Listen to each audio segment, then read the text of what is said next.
Hello बच्चों, मैं प्रवीण दुबे हमेशा की तरह सरदाना इंस्टीट्यूट में एक बार फिर से आपका स्वागत करता हूं।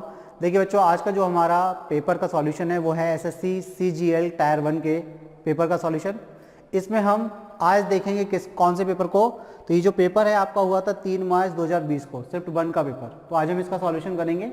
और जैसा कि आप जानते हैं कि सीजीएल में 25 क्वेश्चन आते हैं मैथ के, तो ओवरऑल आज 25 क्वेश्चनों का सॉल्यूशन हम देखने जा रहे हैं। ठीक है, तो चलिए शुरुआत करते हैं क्वेश्चन से और देखते हैं भाई किस टाइप का क्वेश्चन आपके पेपर में पूछा गया था।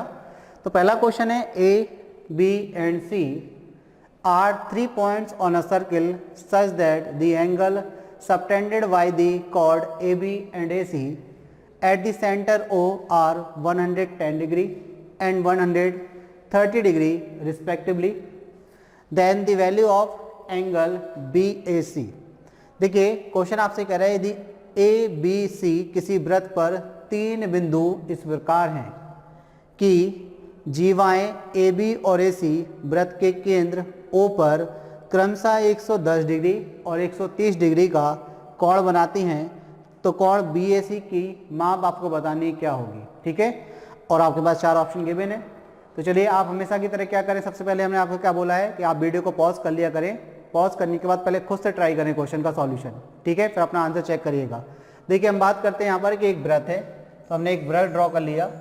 इस वृत्त की परिधि पर 3 बिंदु हैं। अगर हम यहाँ पर नाम देते हैं एक बिंदु को ए, यहाँ हमने नाम दे दिया बी, तो यहाँ पर हमने नाम दे दिया सी। एक्चुअल में क्या है, इन्होंने बोला कि ए बी और ए सी वृत्त के केंद्र पर 110 और 130 डिग्री का कोण बना रहे हैं। और ए बी और ए सी क्या है, कॉर्ड है, मतलब एक बिंदु इनका क्या है, कॉमन है, जीवा है ये। तो अगर ये ए बी है, ए सी है और ये आपका ए बी है, तो ये जीवा हो गई।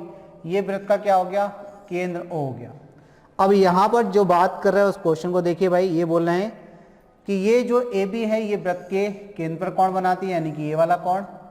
और जो ए सी है वो भी वृत्त के केंद्र पर कोण बनाती है, यानी कि ये वाला कोण। ये वाला कोण और ये वाला कोण आपको दिए हैं।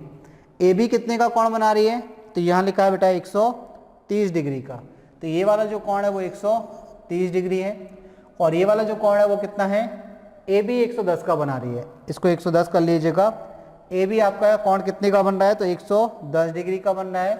और जो ए सी जीवा बना रही है वो 130 डिग्री का। तो ये तो अभी क्वेश्चन की सारी बातें होगी। अब आपसे पूछा क्या गया है, बी ए सी। अब देखिए बी ए सी कहाँ है, बी ए सी यानी कि ये वाला कोण आपको बताना है कितना है। एंगल बी ए सी आपको बताना है कि कितना है। तो किस तरीके से सॉल्व करेंगे आप इस क्वेश्चन को।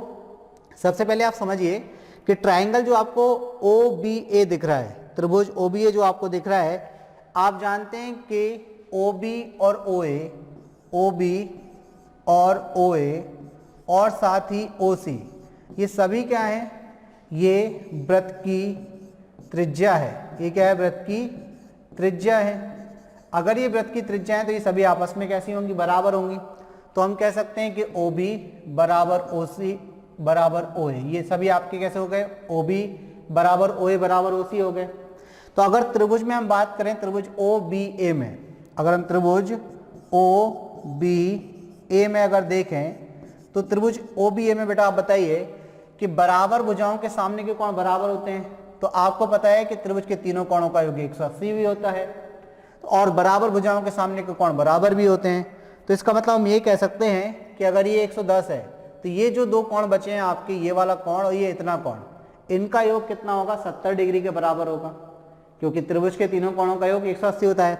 तो अगर 70 डिग्री के बराबर होगा तो आप कह सकते हैं यहाँ पर कि एंगल ओ बी ए बराबर एंगल ओ ए बी बराबर कितना, 35 डिग्री हो जाएगा कि नहीं भाई। ये आपका 110 है तो बचा कितना, ये 70 का आधा 35 हो जाएंगे ये। इसी प्रकार अगर हम त्रिभुज में बात करें, कौन से त्रिभुज में, तो आप कहेंगे त्रिभुज ओ सी ए में। अब हम त्रिभुज ओ सी ए में बात करते हैं बेटा। तो देखिए त्रिभुज ओ सी ए में आप देखिए कि ये भी क्या है, आपकी वृत्त की त्रिज्या है। तो बराबर भुजाओं के सामने के कोण, यानी कि हम जिन 2 कोणों को मेंशन कर रहे हैं अलग कलर से, उनको आप देखिएगा, ये वाला कोण और ये वाला कोण दोनों आपस में बराबर होंगे। अगर ये 130 है तो बचा हुआ है ये जो दोनों कोण है, कोण ओ ए सी और कोण ओ सी ए, ये दोनों आपस में बराबर हैं। और साथ में ये कितने होंगे, इनका योग 50 है, तो ये 25 25 हो जाएंगे। तो आप कह सकते हैं कि कोण ओ ए सी बराबर कोण ओ सी ए बराबर कितना हो जाएंगे, ये 25 25 डिग्री हो जाएंगे, दोनों 25 25 हो गए। ठीक है, तो यहाँ से देखिए हमें दोनों कोण मिल गए। कौन कौन से मिल गए, तो आप कहेंगे सर ये वाला कोण हमें मिल गया कितना, तो आप कहेंगे सर 35 डिग्री, और हमने बोला कि ये वाला कोण, तो आप कहेंगे सर 25 डिग्री। तो जब ये दोनों कोणों को आप जोड़ देंगे तो क्या मिल जाएगा आपको, कोण बी ए सी मिल जाएगा। तो आप कहेंगे सर कोण बी ए सी कितना हो जाएगा, तो 35 प्लस 25 कितना हो गया बेटा, तो आप कहेंगे सर 60 डिग्री। तो आपका आंसर कितना हो जाएगा, 60 डिग्री। क्लियर है बात, बहुत सिंपल था। थोड़ी सी लैंग्वेज आपको समझाने के लिए इतनी चीज़ें बातें समझ में आई होंगी, आपको इतनी चीज़ें बतानी पड़ी, नहीं तो आपको क्लियर दिख रहा था। आप मौखिक रूप से इस क्वेश्चन को कर सकते थे। कैसे, बस केवल एक डायग्राम आपके दिमाग में बनना चाहिए था कि एक आपने एक सर्कल बना लिया, उस सर्कल पर दो कॉर्ड बना ली ए बी और ए सी, जिसका पॉइंट ए कॉमन है, और जब आप इनको मिलाएंगे तो जो कोण बन रहे हैं, यानी कि ए बी कॉर्ड से जो कोण बन रहा है और ए सी कॉर्ड से, यानी कि ए बी जीवा और ए सी जीवा से जो कोण बन रहे हैं वो 110 130 आपको दिए हैं। अब ये त्रिभुज ओ ए बी में आपको पता है कि बराबर भुजाओं के सामने के कोण बराबर होते हैं, और आपको ये भी पता है कि त्रिभुज के सभी कोणों का योग 180 होता है। तो अगर ये 110 है तो बचे हुए दोनों कितने हो गए, 70। 70 में ये बराबर बराबर हैं तो 35 35 हो गए। इसी प्रकार इसमें भी आपको ओ ए बराबर ओ सी है, और त्रिभुज के तीनों कोणों का योग 180 होता है, ये 130 है तो ये 50, तो ये 25 25 हो गए, तो ये कितना 60 हो जाएगा। तो 60 किस ऑप्शन में दिया है बेटा आपको, तो ऑप्शन सी में दिया हुआ है। तो ऑप्शन सी क्या हो जाएगा, आपका आंसर हो जाएगा। आई होप बात आपको समझ में आई होगी। आगे बढ़ते हैं और देखते हैं भाई नेक्स्ट क्वेश्चन क्या दिया था। तो देखिए अगला क्वेश्चन है, यदि if x, y and z are 3 integers such that x plus y equal to 8, y plus z equal to 13 and z plus x equal to 17, then the value of x square upon y z is. क्वेश्चन आपसे कह रहा है कि यदि x, y एवं z तीन ऐसे पूर्णांक हैं कि x प्लस वाई बराबर 8, y प्लस जेड बराबर 13 तथा z प्लस एक्स बराबर 17 है, तो आपको x square upon y z का मान ज्ञात करना है। ठीक है, चलिए तो देख सकते हैं कि इसको कैसे कैसे आप बना सकते हैं इस क्वेश्चन को। देखिए सबसे पहले आपको दिया क्या है, तो एक इक्वेशन दी है एक्स प्लस वाई बराबर में कितना दिया 8। दूसरी इक्वेशन कितनी दी है, तो आप कहेंगे सर दूसरी इक्वेशन दी है वाई प्लस जेड बराबर में दिया आपको 13। तीसरी इक्वेशन आपको क्या दी है, तो तीसरी इक्वेशन आपको दी है जेड प्लस एक्स, और ये कितना दिया है आपको, तो आप कहेंगे सर 17। तो सबसे अच्छा तरीका तो ये है कि अगर आप लॉजिक नहीं लगा पा रहे हैं, कुछ भी आपके दिमाग में नहीं आ रही बात, तो इन तीनों इक्वेशन को आप जोड़ दीजिए। जब आप जोड़ेंगे तो देखिए x 2 बार, y 2 बार, z 2 बार, तो 2 कॉमन ले लीजिए, तो x plus y plus z बराबर में कितना हो जाएगा 17 और 13 30 और 8 38। ठीक है, तो यहाँ से आपका x plus y plus z कितना हो जाएगा 19।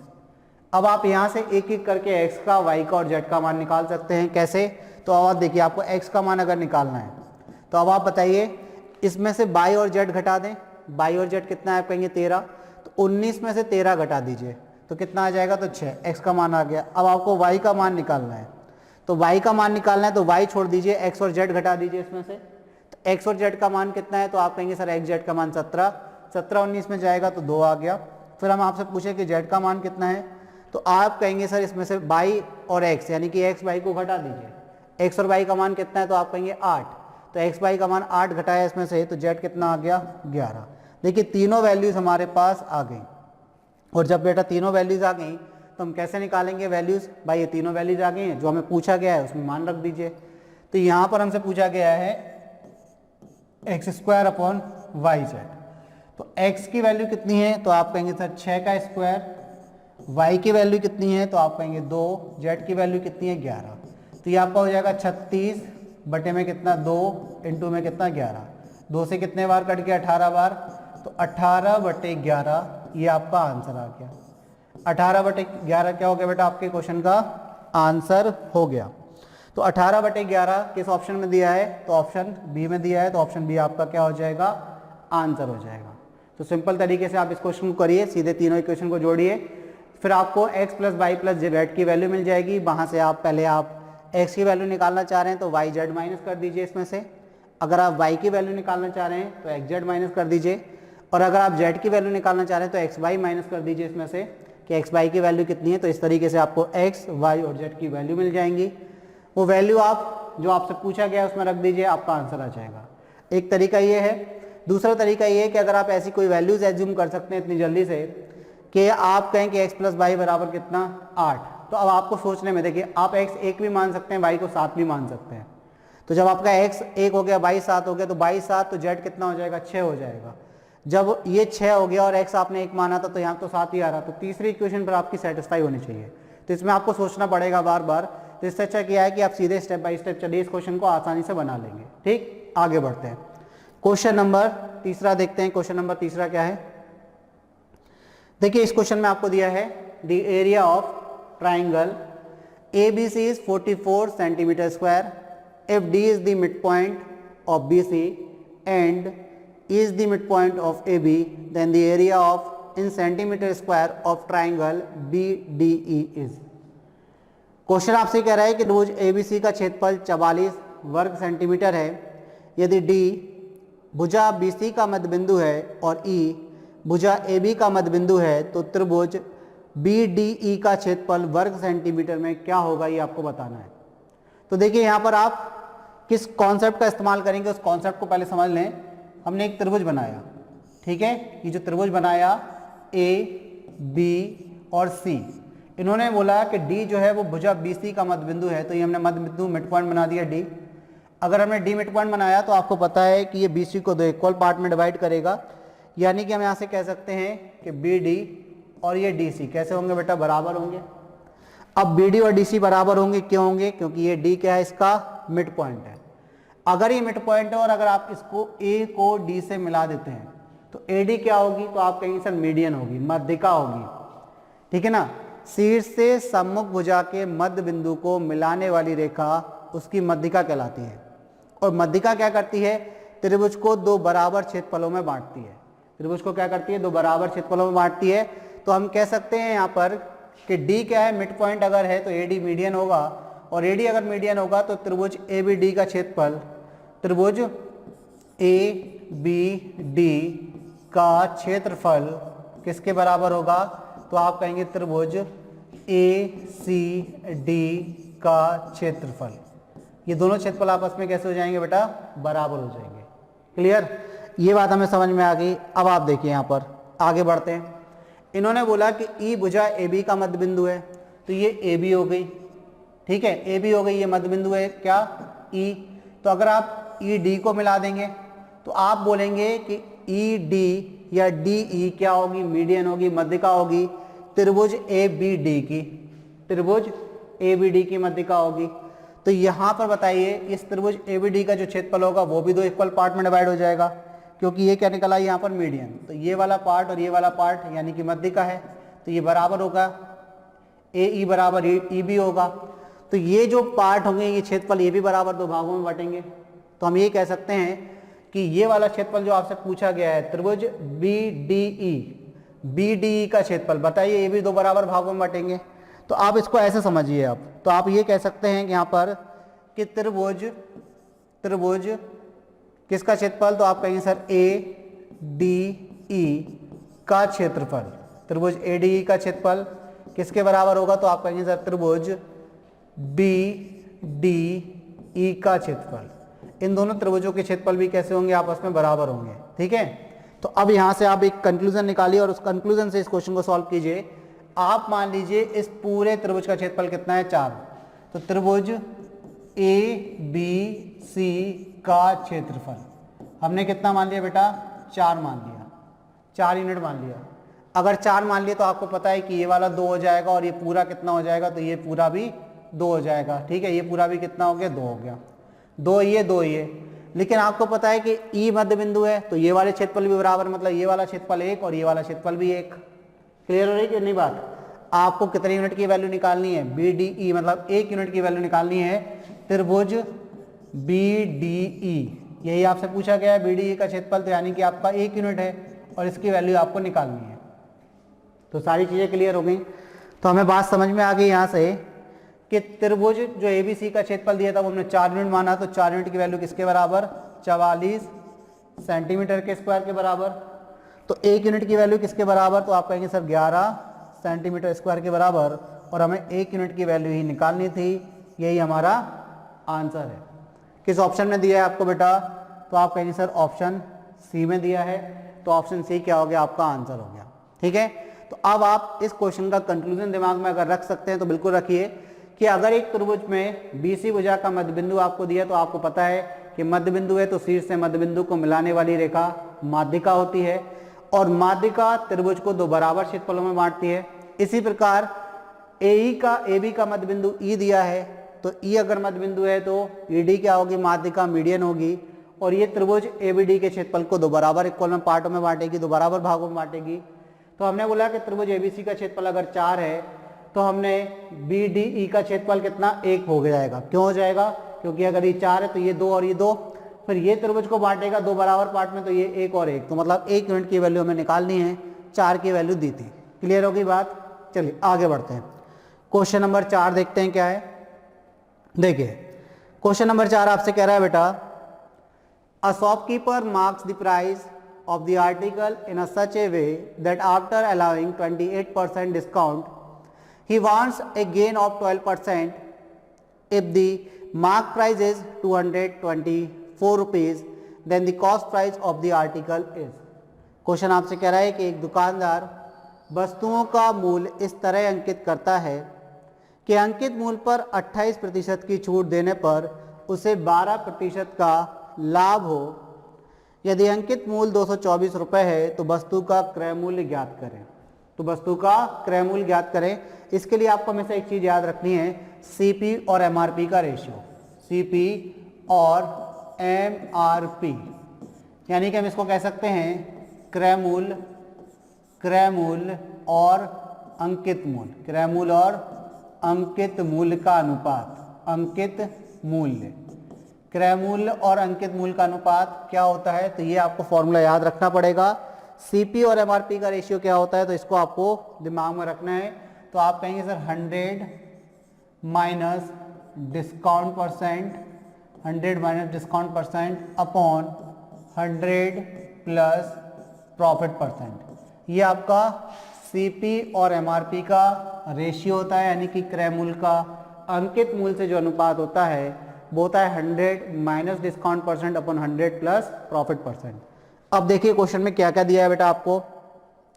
तो क्वेश्चन बोल रहे हैं कि अंकित मूल्य पर 28% की छूट दी जाती है, मतलब डिस्काउंट आपको दिया है, डिस्काउंट परसेंट आपको दिया है, और उससे 12% का लाभ होता है, यानी कि प्रॉफिट परसेंट भी आपको दिया है। ठीक है, तो अंकित मूल्य 224 है, तो आपको MRP भी दिया है।